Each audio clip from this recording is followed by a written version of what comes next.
Piers Morgan does not believe a word of Meghan Markle and Prince Harry's claims of racism in the royal family, which recently resurfaced in Omid Scobie's Endgame. When I found out who the names were, I laughed out loud, Morgan wrote in a publication. I decided, we're going to have this conversation in public. I'm going to name them, and we're going to see what happens. The idea that King Charles, after all his work for the Commonwealth, running one of the most multicultural, tolerant countries on planet Earth by any metric, the United Kingdom, or that Kate Middleton, the idea that they would have been racist, the broadcaster added. It was so ludicrous, so offensive, so, in my view, untrue.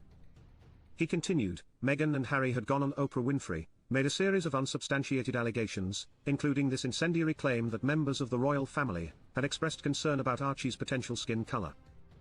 This was the suggestion that their concerns were expressed with negative intonation. This caused a huge 2-year cycle of headlines against the royal family, that they were a bunch of racists. I didn't believe it.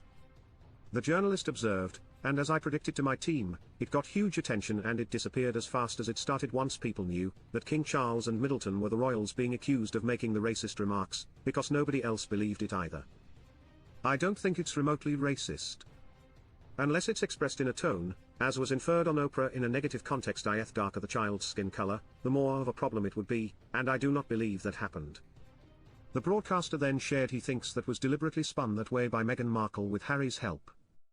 I'd ask one question, if you hate the royal family that much and you hate the monarchy that much, and you felt so trapped by the institution, why do you insist on keeping your royal titles?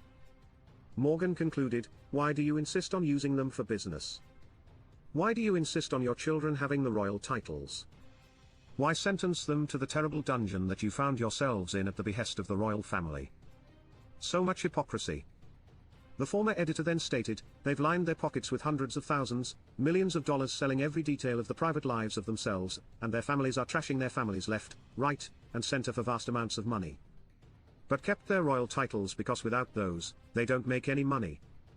The New York Post reported on Morgan's statements.